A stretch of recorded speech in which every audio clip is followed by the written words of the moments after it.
The phone rang 22 times in 1 hour. I know because my daughter counted. She thought it was a game. I was 300 miles from home, sitting on a beach blanket on Tybee Island, watching my son dig a hole to China with a plastic shovel. My mother was calling from a resort parking lot in Hilton Head. My sister was next to her, screaming at a clerk who couldn't give them a room they hadn't paid for. But I didn't know that yet. All I knew was the ocean, the sand under my feet, and the fact that for the first time in 4 years, I'd chosen my kids over my family's expectations. But that phone call and the 21 that followed, those were just the end. Let me tell you how we got here. Welcome back to Calm Drama Stories. I'm Teresa, 33, a bookkeeper in a small town outside Atlanta. This is the story of how my sister convinced my mother to cut me and my kids from the family vacation. And what happened when they tried to pay for it with money that was already gone. If you've ever been the one who paid for everything and got nothing back, drop a comment. I worked at Dr. Calloway's veterinary clinic on Route 9, just past the Chevron station. Bookkeeper. 47,000 a year. Not glamorous, not terrible. I reconciled invoices, balanced payroll, tracked medication inventory, and made sure the numbers added up so Dr. Calloway could focus on the animals. I was good at it. Numbers don't lie. Don't borrow money. Don't guilt you at Thanksgiving. My apartment was 12 minutes from the clinic, 14 from Lily's elementary school, and 20 from Jake's preschool if I hit the light on Magnolia. Lily was 8. Jake was 5. Their father left when Jake was 6 months old, and the less said about that, the better. He's not part of this story. Every morning I was up at 5:30. Packed 2 lunches, peanut butter and honey for Lily, turkey, and cheese for Jake because he'd gag at the sight of anything with seeds. Drive to school, drop off, get to the clinic by 7:45. Pick up from aftercare at 5:15. Home by 5:40. Dinner, bath, books, bed, repeat. I kept a budget spreadsheet with 14 columns. I clipped coupons. I bought gas on Tuesdays because the Shell station ran a 6-cent discount. I put $150 a month into a travel savings account and pretended it didn't exist. I was good with money. Had to be. But being good with money in my family was less of a skill and more of a target. People don't resent you for being broke. They resent you for being careful, for having a savings account when they don't, for saying no when they need a yes. My father understood that. He was the only one who did. 4 years ago, my father sat in a hospital bed at Grady Memorial with tubes in his arms and a kidney that had quit on him. Robert Young, plumber, 40 years of crawling under houses and threading copper pipe, 62 years old, and looked 80. His hands were rough as roof shingles. He'd built half the bathrooms in our county and never once sent a bill late. I was 29. Denise was 34. We stood on opposite sides of his bed, like bookends that didn't match. He looked at me, not her. Teresa, I need you to handle things. He meant the finances, the life insurance, mom's bills, the house, all of it. He pulled a manila envelope from under his pillow. He'd had the nurse bring it from his truck. Inside, the life insurance policy, mom's bank login, a list of monthly bills in his handwriting. Keep the lights for your mama, that's all I'm asking. I took the envelope. My hands shook. His didn't. Denise watched from the window. She didn't say anything in that room. She waited until we were in the elevator. Her face went the color of old chalk. She stared at the doors. Then she pulled out her phone, typed, and my pocket buzzed. I read it in the parking garage. Dad always liked you better. Enjoy your little promotion. I sat in my car for 20 minutes after that. I'd expected something like it. The hurt wasn't a surprise. The surprise was that Dad had asked me and not her, and we both knew why. Denise had bounced 3 checks to the electric company in 1 year. She borrowed $2,000 from Dad's retirement and never paid it back. He loved her. He just didn't trust her with a checkbook. Dad died 3 months later, a Tuesday in October. Rain so heavy the gutters overflowed at the funeral home. The life insurance paid $85,000. I sat at my kitchen table with a calculator and a legal pad and did what he asked.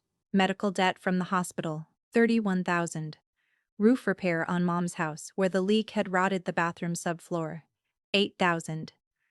New water heater because the old one was held together with duct tape and optimism, 2,400. Remaining balance after everything, 23,600.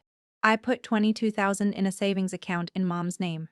Emergency fund, untouchable. The rest covered the funeral flowers and the reception food because Denise said she'd handle the catering and then didn't. After that, I set up a $300 monthly transfer from my checking to mom's every month. First of the month, like rent. Except I was paying my mother's electricity, water, and grocery gap. $1,400 in Social Security only goes so far when your house is paid off but your prescriptions aren't. Denise contributed nothing. I have my own family to worry about, she said. She had Kyle a house with a pool and a leased Lexus. Her family seemed worried about plenty. But here's what Denise did have: leverage. She had Madison and Tyler, and mom's two youngest grandchildren were the currency Denise spent freely. If you keep inviting Teresa on weekends, I won't bring the kids around. She said it like a weather report, casual, matter of fact. Mom stopped inviting me on weekends. I found out because Lily asked why Grandma only wanted to see her on Wednesdays now. I didn't have a good answer. I just adjusted the schedule and kept sending the $300. Every summer since I was 9 years old, the young family went to the beach, Jekyll Island, Georgia. Same stretch of coast, same rental cabins with the screened porches, and the sand that got into everything. Dad would load the cooler at Forever Veter in the morning. Mom would pack enough sunscreen for a small army. Denise and I would fight over the front seat for the first hour, and then fall asleep against opposite windows for the next 3. It was the 1 week a year nobody argued about money. Dad paid for it all. When Dad died, the tradition should have died with him, but I couldn't let it go. Lily loved the tide pools. Jake was born in August, and his first trip was at 10 months old. He ate sand and laughed about it. So, I kept it going. I booked the rooms. I organized the grocery run. I packed the car, and I paid. Last summer, 2 rooms at the Ocean Breeze Cottages on Jekyll. 4 nights. Total cost, $2,200. I paid $1,800. Denise Venmo'd me $400 2 months late after I asked 3 times. Mom paid nothing. I didn't complain. I told myself it was for the kids. That's what you say when you're subsidizing people who don't say thank you. I had a travel savings account at my credit union, $150 a month auto deposit. By that spring, it had $2,600 in it. I kept it separate from my checking, clean, untouched, earmarked for one thing. That was last summer. This summer, my sister had a different plan. 3 months before summer, on a gray Thursday in March, Kyle Pratt stood in Denise's driveway doing the kid handoff. Kyle was 40, drove a black F-150 with a cracked taillight, and sold commercial flooring for a living. He and Denise had been divorced 2 years. The kind of divorce where they hated each other just enough to keep texting. Madison climbed out of his truck. Tyler followed with a backpack dragging on the pavement. Kyle leaned against the truck bed and said it like he'd been rehearsing. "You know Teresa turned me down for that $5,000, right? He'd asked me for a loan the previous fall. Wanted to start a side business installing luxury vinyl in new builds. I said no. I'd said it politely, clearly, and once. He hadn't forgotten." Denise folded her arms. "She turned you down because she's tight. Always has been." Kyle looked at the house. "Your mom's still on Teresa's bank account, right? As an authorized user?" Denise didn't answer right away. "So?" Kyle shrugged like it was simple math. "Book the trip. Use that card. Teresa owes this family for all the years she's been sitting on Dad's money like it's hers." Denise hesitated. 3 seconds. "I know, because Kyle told someone later, and that someone told Pam, and Pam told me." 3 seconds was all the conscience she had left. "She does owe us." Denise said. Kyle grinned and got in his truck. I was at home that evening helping Lily with her multiplication tables. I didn't know any of this. I wouldn't know for weeks, but the plan was already moving and my name was on the receipt. Madison's 10th birthday. Mom's house. April. The dogwoods were blooming and Lorraine had hung a paper banner across the front porch that said, "Happy birthday, Madison," in purple glitter letters. I brought 24 cupcakes from the bakery on Elm, chocolate with vanilla frosting, Madison's favorite since she was 6. Lily carried the box. Jake carried a gift bag with a watercolor set inside. The party was fine for the first hour. Kids in the backyard. Lorraine grilling hot dogs. Pam Whitfield from church sat on the porch swing drinking sweet tea and watching the kids run. Then Denise pulled me into the kitchen. She closed the door halfway, leaned against the counter, and crossed her arms the way she does when she's already decided something. "I need to tell you something about the summer trip." I waited. "We've decided to go to Hilton Head this year. Me, Mom, and the kids."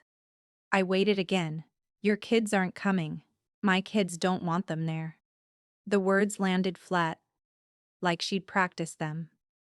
I looked past her through the doorway into the living room. Mom was standing by the couch. She was holding a debit card between two fingers. My debit card, the emergency card I'd left with her 2 years ago for groceries or a doctor visit. "Why do you have my card, Mom?" Lorraine looked at Denise. Then at me. Denise said she needed it for the booking. Pam Whitfield was in the living room. She saw everything. Saw Denise's jaw tighten. Saw Lorraine clutch that card. Saw me look at both of them and do the math. I nodded once. "Keep it," I said. Then I called my kids, picked up the cupcake box, and left.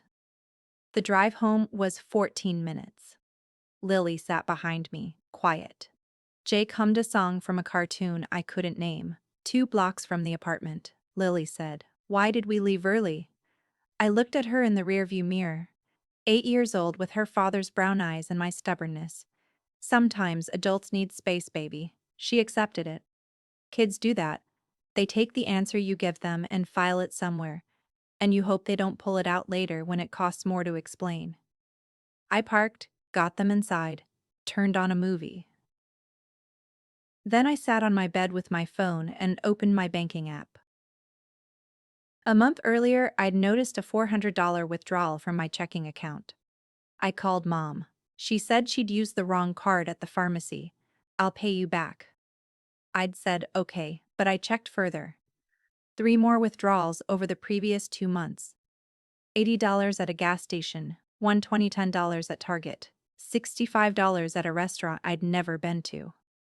That was 2 weeks before the birthday party. I'd called the bank the next morning. I wanted to remove the authorized user. The woman on the phone said I needed both parties present, or a notarized written request. 7 to 10 business days. I didn't have 7 to 10 days of patience. So, the next morning, I drove to a different credit union, the one on Peachtree, across from the tire shop. Opened a new checking account and a new savings account. Transferred everything. $2,600 from savings. $1,400 from savings. The old account sat there with $12 in it. $12 and a debit card in my mother's hand. I told no one. Here's what I've learned about money and family. The moment someone holds your bank card like they own it, they're not keeping it safe. They're keeping you close. If you've ever had to move your money to move on, hit that like button. Because this story is just getting started. 2 weeks later, Sunday dinner at Mom's. Fried chicken, green beans from a can, and rolls from a tube. Denise Snorts was in a mood I recognized. The one where she'd gotten something she wanted and needed everyone to know. She pulled out her phone before we'd even cleared the plates. "Look at this." She turned the screen toward Mom. Hilton Head. A resort with white balconies and a turquoise pool and palm trees that looked too perfect to be real. 4 nights, ocean view, kids club included. $3,200 total. She scrolled through the photos like she was selling it. There's a seafood buffet on the second night and a dolphin tour. Mom smiled. That looks beautiful, honey. Denise set the phone down and looked across the table at me. The look was something between pity and satisfaction, the way a cat looks at a bird on the other side of a window. You can't afford it anyway. She laughed. One short, sharp breath through her nose. Jake was sitting next to me, fork in his mashed potatoes. He looked up. Are we going to the beach too, Mommy? The table went quiet. Lily stared at her plate. Mom looked at her hands. Denise took a drink of her tea like nothing had happened. We'll have our own adventure, buddy, I said. I squeezed his shoulder. He went back to his potatoes. I didn't respond to Denise, didn't give her the argument she wanted. I washed the dishes, dried them, stacked them in the cabinet the way Mom liked. Big plates on the bottom, small plates on top. Then I took my kids home. In the car at a red light on Sycamore, I opened my phone and typed into the search bar, Savannah Beach Vacation Family. 11:30 at night. Lily and Jake asleep in their rooms. I sat at the kitchen table with my laptop and a cup of coffee that had gone cold an hour ago. Tybee Island, 20 minutes east of Savannah. I'd never been, but the pictures looked like the kind of place Dad would have picked. Not fancy, not trying to impress anyone, just sand and water and a porch to sit on. The Tybee Island Inn had a room available for the last week of June, $89 a night. Ocean view, which on Tybee meant you could see a sliver of blue between two other buildings, and that was enough. 4 nights, $356 for the room. I pulled up a legal pad and ran the numbers the way I ran everything, line by line. Room, 356. Gas round trip, about 240 miles each way. 200 even. Food for 3-4 days, cooking most meals in the kitchenette. 300. Activities. Kayak rental, ice cream, maybe a dolphin tour if Jake asked nicely. 150. Total, $1,006. My new account had 2,600. I booked it. The confirmation email arrived 12 seconds later. I screenshotted it and saved it to a folder on my phone called Summer. I grabbed a sticky note and wrote just beach on it. Stuck it on the fridge, no dates, no location, no details. I knew how information traveled in my family. Lily found the note the next morning while I poured cereal. Beach? Are we going? I smiled. First real smile in weeks. It's a surprise. I didn't learn the full shape of Denise's plan until after everything fell apart. People talk. Kyle talked to a buddy at the gym. That buddy's wife worked with Pam at the church office. And Pam told me, sitting on her porch 2 months later with lemonade and nothing to gain from lying. Here's what happened behind the curtain. Denise booked the Hilton Head Resort in early April. The oceanfront Palmetto Suites. 2 adjoining rooms. Total cost, $30,200. She put $800 on her own credit card as the deposit. The remaining $2,400 was due 3 days before check-in. She had no plan to pay it herself. Teresa's card will cover the rest, she told Mom over the phone. She owes us for years of not pulling her weight. Lorraine paused. I imagine she paused the way she always does, pressing her lips together, looking at the floor, wanting to object but not wanting the fight. Are you sure that's right? She asked. Denise's voice was steady. She left the card with you. That's permission enough. It wasn't permission. Leaving an emergency card with your elderly mother, in case she needs gas money, is not a blank check for a resort vacation. But Denise had already decided what the card meant, and Mom had already decided not to argue. Kyle texted Denise that night, "Smart move. She'll never know until it's done." Denise replied with a thumbs-up emoji. $2,400, 3 days before check-in. Charged to a debit card connected to an account with $12 in it. They didn't know that yet, but I did. May was busy at the clinic. Allergy season meant every dog in the county was scratching itself raw, and Dr. Calloway was booked solid through June. I liked it busy. Busy meant the hours moved. Busy meant I didn't check my phone. I was reconciling a stack of invoices for flea medication when Dr. Calloway leaned against my doorframe. She was 53, silver-haired, and had the calm energy of someone who'd spent 30 years talking people through putting their pets down. You seem lighter lately, she said. I looked up from the spreadsheet. Just looking forward to summer. She nodded and went back to exam room 2. Lighter. That was the right word. I felt like I'd set down a suitcase I'd been carrying so long I forgot it was there. At 5:15, I pulled up to the aftercare building. Lily climbed in first. Jake followed, already talking about a caterpillar he'd found on the playground. 3 blocks from home, Lily got quiet. That's how I knew something was wrong. Lily got quiet the way a lake goes still before weather. Cousin Madison said we can't go on the trip because we're not real family. I stopped at the sign on Oak Street, held the brake a beat too long. Who told Madison that? Lily picked at the strap on her backpack. Antonise, I gripped the steering wheel. 3 seconds, counted them by the tick of the turn signal. Lily, you are my family, the realest family I know, and we're going on our own trip. Jake's head popped up from the back seat. With dolphins? I looked at him in the mirror. Maybe with dolphins. What Denise told her daughter about mine. That was the line. You cross it and there's no polite way back. That night, after bedtime stories and teeth brushing and Jake asking for water, twice I sat on the couch with my phone and opened the banking app. The auto transfer to Mom's account stared at me from the recurring payment screen. $300 first of every month for 4 years. That was roughly $14,400. I'd kept Mom's lights on, her prescriptions filled, her groceries stocked, while Denise drove a leased Lexus and told my daughter she wasn't real family. I pressed cancel. A pop-up asked if I was sure. I pressed confirm. My hands were steady. Mom had $1,400 a month in Social Security. She had the $22,000 in savings I'd set up from Dad's insurance. She was fine. Not comfortable the way she'd been with my $300 on top, but fine. Denise lived 10 minutes away. Denise could buy the groceries for once. I wrote an email, short. Mom, I've adjusted my finances. The monthly transfer won't continue. I love you. Sent it at 9:12 p.m. Lorraine called at 9:14. What am I supposed to do? Her voice had that pitch, the one between confusion and accusation. You have savings, Mom. And Denise lives 10 minutes away. Denise has her own expenses. So do I. Silence. The kind that fills a phone line like water fills a crack. I can't believe you do this to me. I'm not doing anything to you, Mom. I'm just not doing it for you anymore. She hung up. 20 minutes later, Denise texted, What did you do? Mom is crying. I read it.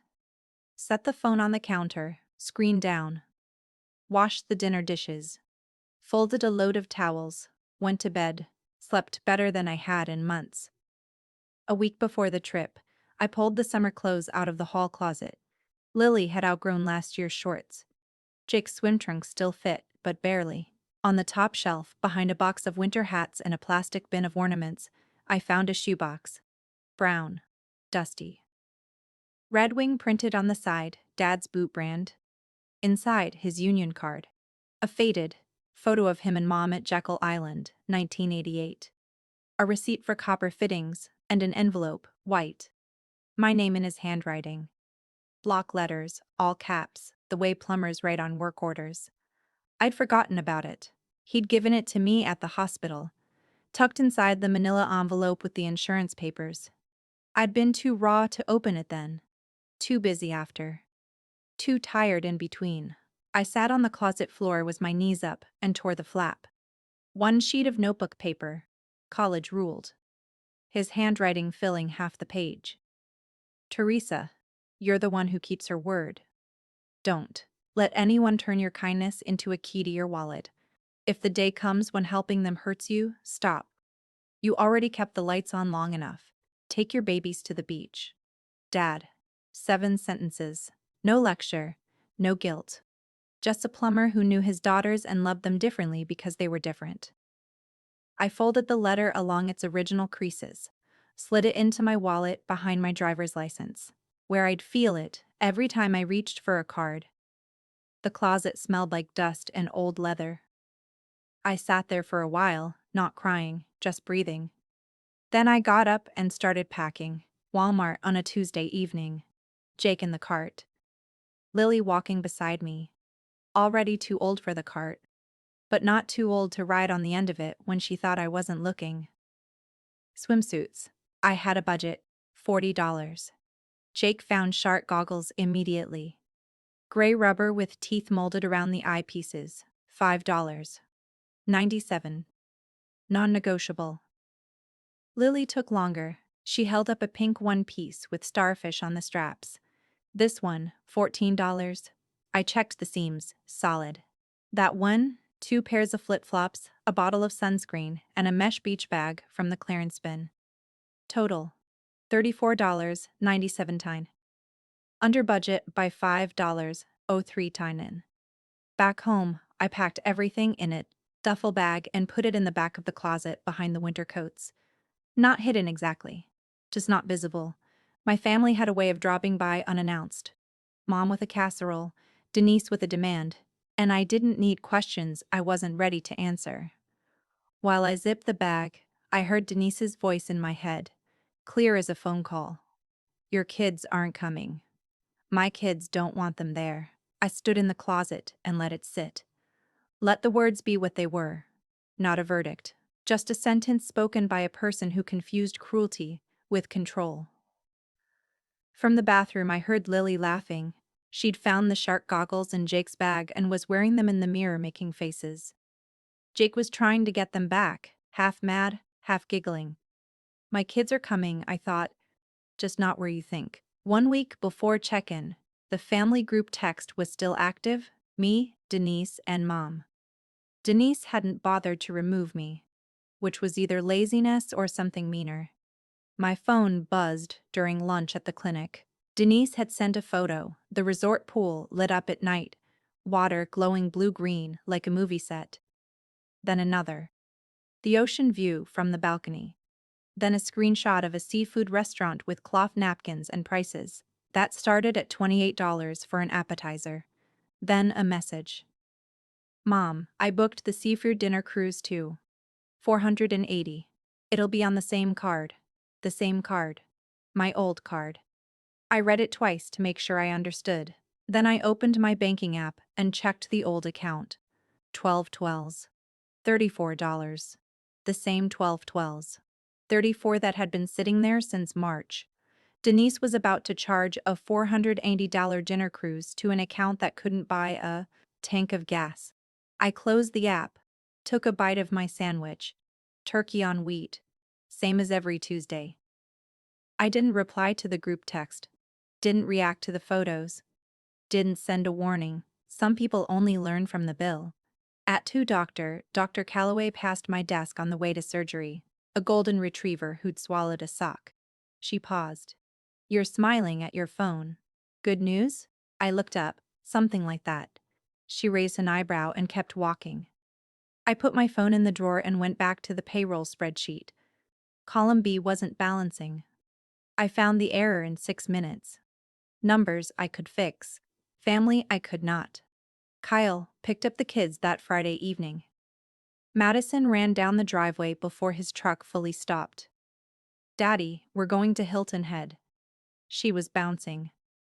10 years old and already her mother's volume. Kyle lifted her into the truck bed for fun, then set her down. Your mom's got it all figured out. Tyler followed. Quieter. Carrying a stuffed dinosaur he was probably too old for but wouldn't give up. Once both kids were buckled upstairs in their rooms grabbing overnight bags. Kyle leaned against the porch railing. Denise stood in the doorway with her arms crossed. You sure Teresa's card has enough? Kyle asked. Denise didn't blink. She puts $150 a month in there like clockwork. At least $2,000 by now. Kyle did the math with his lips moving slightly. And your mom has the card? Denise nodded. Teresa told her to keep it. Kyle grinned. The grin of a man who thinks cleverness and theft are the same thing. Then it's already paid for. The kids came back down with their bags. Kyle loaded them into the truck and drove off. Denise stood in the doorway until the tail lights disappeared. Then she went inside. Alone. I found this part out months later from someone who heard it from Kyle at a cookout. But there's a detail that sticks with me. Denise sat at the kitchen counter after Kyle left and picked up her phone. My contact photo. Me and Lily laughing at Jekyll Island 2 summers ago. Sand on our knees. Lily's front teeth missing. Denise's thumb hovered over the call button. 5 seconds. Then she put the phone down. She could have called, asked, explained. She didn't. 3 days before check-in. A Tuesday. I was at work when it happened, but I can tell you exactly how it went. Because Lorraine told Pam every detail. And Pam has the kind of memory that doesn't drop a syllable. The oceanfront Palmetto Suites ran the remaining charge at $10 hour. A peen, $400. To the debit card on file. Declined. Insufficient funds. The resort sent an automated email to the address on the reservation. Denise's Gmail. Subject line. Payment declined. Action required. Body. The charge of $2,400 to the card ending in 7741 was declined. Please provide an alternative payment method within 48 hours or the reservation will be canceled. Please note, the $800 deposit is non-refundable. Denise called Mom at 10,016. Teresa's card was declined. Lorraine's voice was confused, the way it gets when something doesn't match the script she was handed. The card is right here in my purse. Try it at an ATM, Denise said. So Lorraine drove to the Wells Fargo on Main Street, parked crooked, walked inside to the ATM, inserted the card, checked the balance, $12, $34. She called Denise from the bank lobby. There's only $12. The pause on the other end lasted long, enough for Lorraine to check twice. That's impossible, Denise said. She puts money in every month. Well, it's not there now? Lorraine's voice was small. Maybe she moved it. Another pause. Then Denise said, I'm calling her. She did. I was at my desk at the clinic entering a payment for a cat's dental cleaning. I saw the caller ID, Denise. I pressed decline, set the phone face down, finished the entry. Column B balanced on the first try. She spent months planning around my money that wasn't hers to begin with. And now, the clock was ticking. 48 hours. If you've ever watched someone try to spend what they didn't earn, you know the feeling. Like and subscribe because what Denise did next, that's the part I didn't see coming. 48 hours, that's what the email said. Denise sat at her kitchen table, I'm picturing it the way Pam described it, though I wasn't there, and opened her credit card app. Limit 3,000 balance, 1,800. Available credit 2,000. She needed 2,400. She was short by half. She called Kyle first. Can you lend me 200? Kyle laughed. Not the cruel laugh. The genuinely surprised one. I don't have that kind of cash lying around. Ask your mom. So she asked Mom. Lorraine stared at the wall of her living room. The one with Dad's portrait still hanging above the TV. My savings are for emergencies. Denise's voice went sharp. This is an emergency. It's a vacation, Denise. But Lorraine went to the bank anyway. She withdrew $600 from the account I'd set up for her. The teller asked if she wanted a cashier's check or cash. Cash. She drove it to Denise's house in an envelope. Denise scraped another $600 from her credit card. The last of her available credit. She was now maxed out at $3,000. She sent $1,200 to the resort through the payment portal. But $1,200 wasn't $1,200.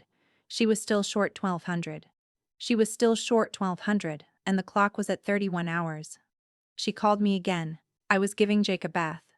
Rubber shark on the edge of the tub, bubbles up to his chin. My phone lit up on the counter. Denise. I watched it ring. Didn't touch it. It went to voicemail. A text arrived 2 minutes later. I know you moved your money. We need to talk. I read it. Set the phone down. Picked up the shark book from the shelf. Read Jake 3 chapters. He fell asleep at the part about the whale. The next evening, a Wednesday. Headlights swept across my living room curtains at 8:40. A car door slammed. I knew before the knock. Denise stood on my welcome mat in yoga, pants, and a wrinkled t-shirt, mascara smudged under one eye. She looked like she hadn't slept. I opened the door but didn't step back. My body filled the frame. "What did you do with the money?" She said it the way people ask when they already know the answer, but want you to feel guilty for it. "My money?" I kept my voice even. "It's in my account, just not the one you were planning to steal from." Her chin jerked like I'd flicked her.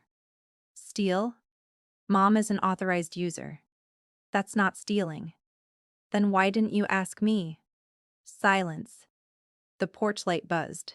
A moth bounced off it twice. "We need that money," Denise said. "The kids are counting on it." "Your kids," I said. "Not mine. You made that clear." She shifted weight to her other foot, looked past me into the apartment like she was calculating whether to push through. Then she tried a different voice, softer, the one she used when she wanted something, and force hadn't worked. "I'm sorry about what I said. Can you help? For Mom?" I let the apology sit in the air like a bad check. "You told my daughter she wasn't real family. We're done here." I stepped back, closed the door, turned the deadbolt. The click was loud enough for her to hear. Through the window, I saw her stand on the mat for 10 seconds.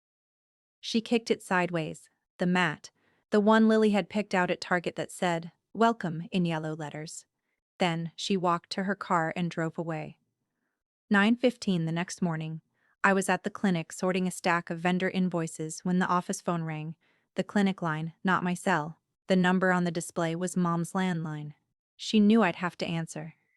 You can't ignore a ringing at a vet clinic, because it might be an emergency about someone's dog.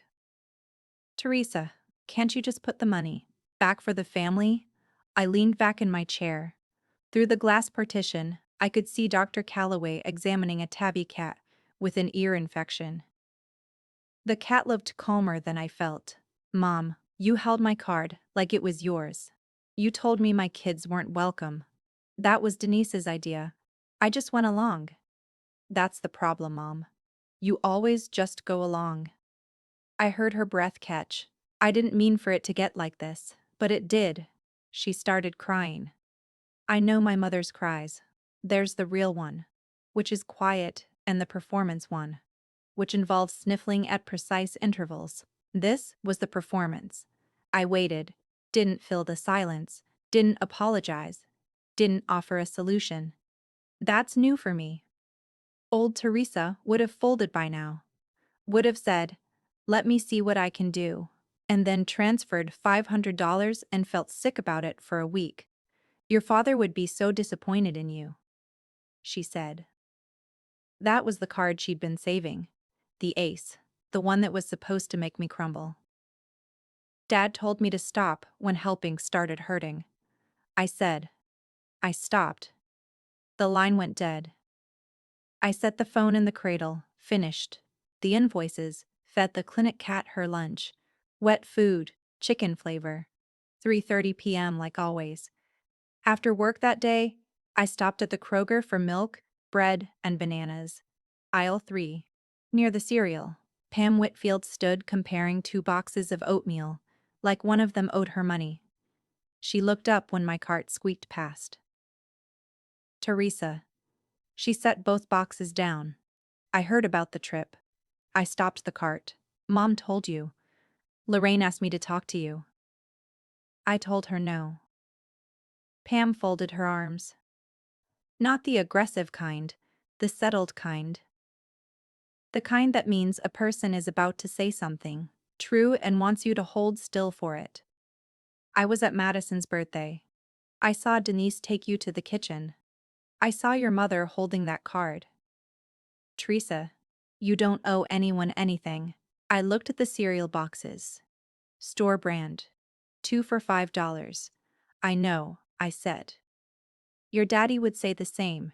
She said it simply. No speech, no grand wisdom. Pam had known my father for 30 years. They'd served on the church building committee together. He'd fixed her bathroom sink twice and wouldn't take money for it. She didn't need to explain what she meant.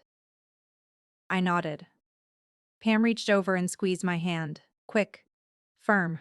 The way you'd squeeze someone's hand to pull them across a ditch.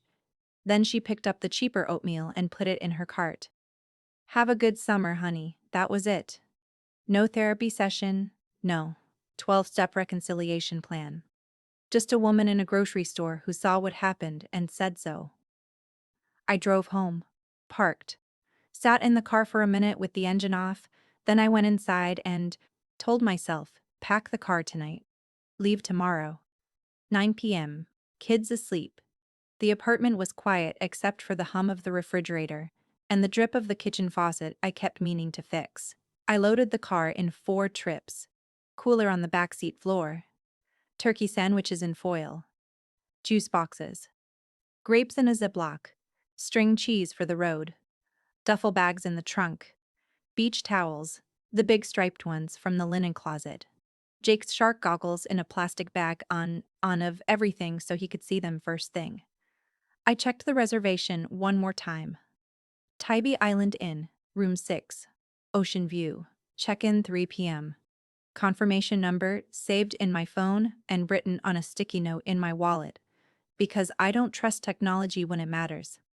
I set my alarm for 5 a.m., texted Dr. Calloway. Taking Friday off is planned.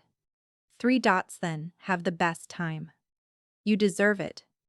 I locked the front door, poured a glass of lemonade from the pitcher Lily and I had made on Sunday, sat on the porch steps. The street was quiet. Mr. Henderson's porch light across the road, a sprinkler clicking somewhere. The kind of silence that doesn't ask anything from you. 4 missed calls from Denise, 2 from Mom.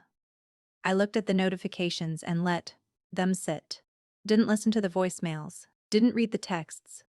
Tomorrow I'd be driving south with my windows down and my kids singing off-key to the radio, and none of those messages would matter. I opened my wallet. Dad's letter was there, folded behind my license. I didn't read it. Didn't need to. I knew what it said. I finished the lemonade and went to bed. Same day, 2 in the afternoon. 250 miles north. This is the part I pieced together from Pam, from Lorraine herself weeks later, and from Madison, who told Lily everything at a playdate in August. Denise's SUV pulled into the oceanfront Palmetto Suites parking lot after a 4-hour drive, Lorraine in the passenger seat, knees stiff from sitting. Madison and Tyler in the back. Faces pressed to the windows, already shouting about the pool. Denise walked into the lobby with sunglasses on her head and a rolling suitcase behind her. The front desk clerk was a young woman in a blue polo. She typed Denise's name, typed it again, frowned. I'm showing a remaining balance of $2,400. A partial payment of $1,200 was received yesterday, but the system requires full payment at check-in. You're still short $1,200. Denise pulled out her credit card, the one that was already at its $3,000 limit. She slid it across the counter, like it might work if she looked competent enough. The clerk swiped it, waited. I'm sorry, ma'am. Declined. Denise stared at the screen as if staring could change the number.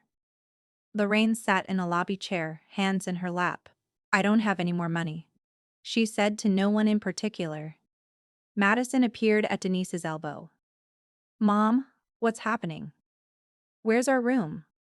Not now, Madison. Denise grabbed Lorraine's arm and pulled her toward the hallway, past the brochure rack and the potted fern. Call Teresa, she said. Now. Lorraine took out her phone. Her hands were shaking. The real kind, not the performance kind. She dialed my number. Tybee Island. We'd arrived at noon. Room 6 was small and clean, and smelled like salt air and lemon cleaner. 2 beds, a kitchenette with a hot plate, and a mini fridge.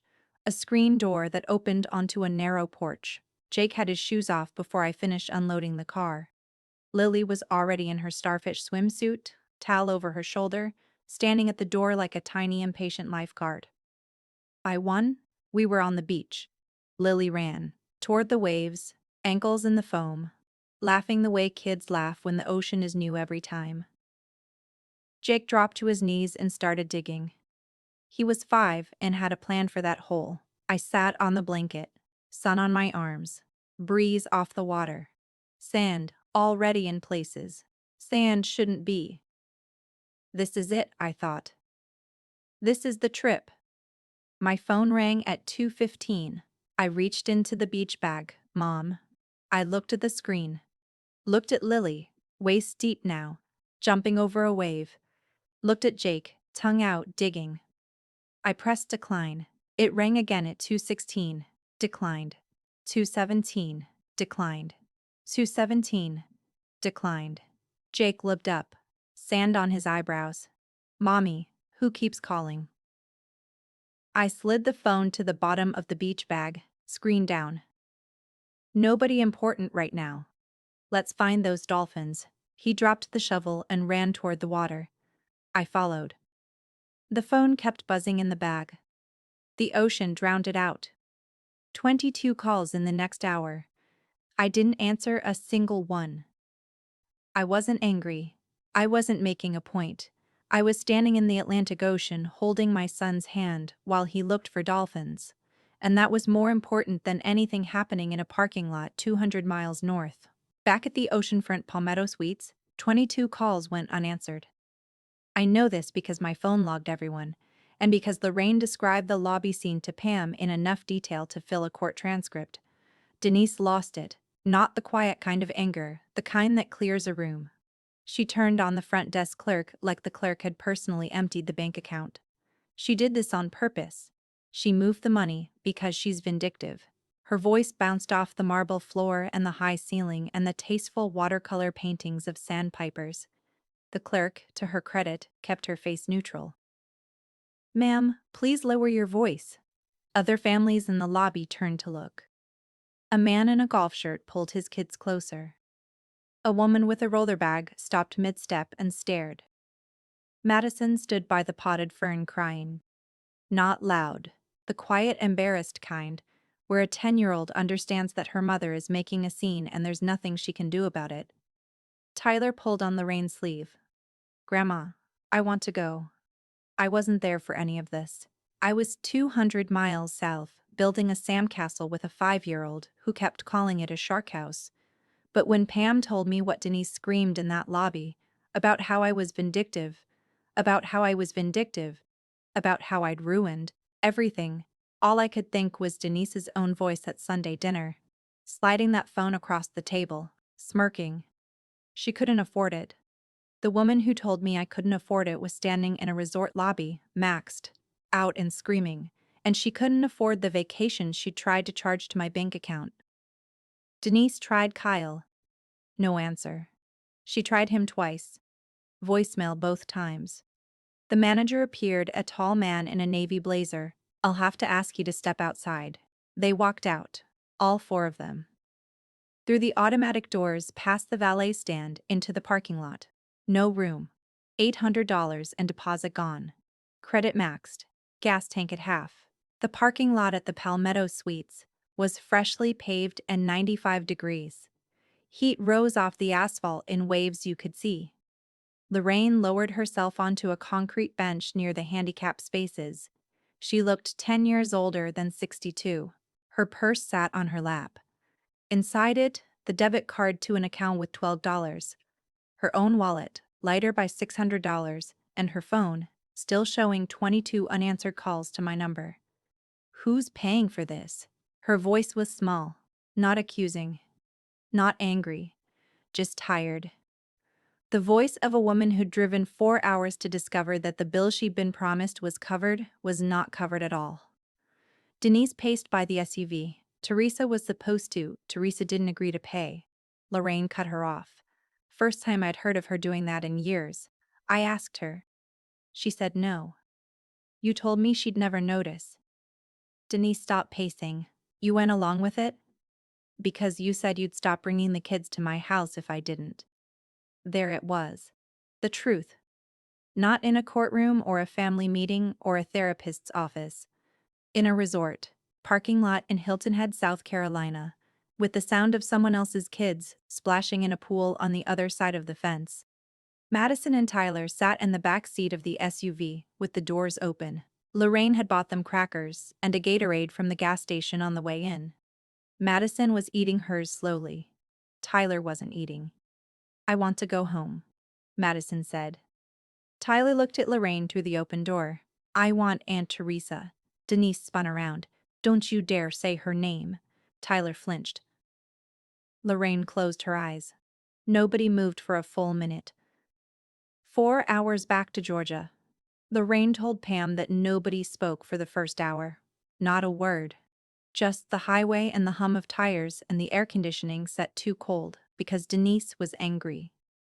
And angry people blast the AC like it's the other person's fault. They're sweating. Madison sat behind Lorraine playing a game on Lorraine's phone. Tyler fell asleep with his head against the window, the stuffed dinosaur tucked under his chin. Somewhere around exit 199 on I-95, Madison stopped playing the game. She'd opened Instagram. She turned the phone toward Lorraine. Grandma, Lillian and Jake are at the beach. Look, the photo was simple. Lillian and Jake on Tybee Island, kneeling beside a lopsided sandcastle. Jake wearing his shark goggles pushed up on his forehead. Lily, grinning, sandy arms, squinting in the sun. I'd posted it an hour earlier. Caption: Beach day with my two favorites. Lorraine stared at the screen. Her grandchildren on a beach, laughing without her. She handed the phone back without a word. 40 minutes later, Tyler woke up. He rubbed his eyes and looked out the window at the pine trees blurring past. Mom, are Lillian and Jake at the beach? Why couldn't we go with them? The car went quiet again. And I think about Denise's words. The ones she said in Mom's kitchen at Madison's birthday. The ones she said like she was reading a grocery list. Your kids aren't coming. My kids don't want them there. Now it was Tyler asking why he couldn't go with Lillian and Jake. Her own son asking the question her words had created. Lorraine turned in her seat. Denise, what have we done? Denise gripped the wheel. Don't start, Mom. Tybee Island, sunset. The sky turned the color of peach skin, then copper, then a deep purple gray that made the ocean look like metal. I sat on the beach blanket with my back against the low dune wall. Lily had fallen asleep on my lap, her hair still damp, sand on her cheek. Jake was 20 feet away, still digging. The kid had been digging all day. Different holes, different purposes. This last one was, according to him, a trap for crabs. No crabs had fallen for it. I pulled out my phone. 22 missed calls from Mom. 14 from Denise. 3 voicemails. I pressed play on the first one. Lorraine's voice, cracked and hoarse. Teresa, the trip fell apart. We drove all the way there for nothing. Denise is beside herself. The deposit is gone. Please call me back. Please. I listened to the whole thing. 38 seconds. Then I put the phone back in the beach bag and zipped it shut. I didn't call back. I didn't want them to suffer. I wasn't proving a point. There was nothing I could say that would fix what they'd done, and nothing they could say that would undo how they planned it. Some conversations don't need to happen on schedule. They need to happen when both people are ready. And I wasn't ready. Not yet. Mommy, I found a shell.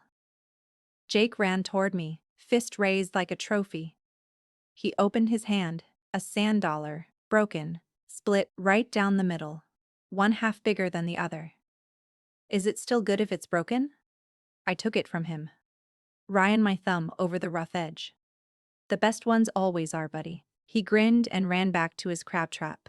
I looked at the ocean, Dad's letter in my wallet. Take your babies to the beach. I did.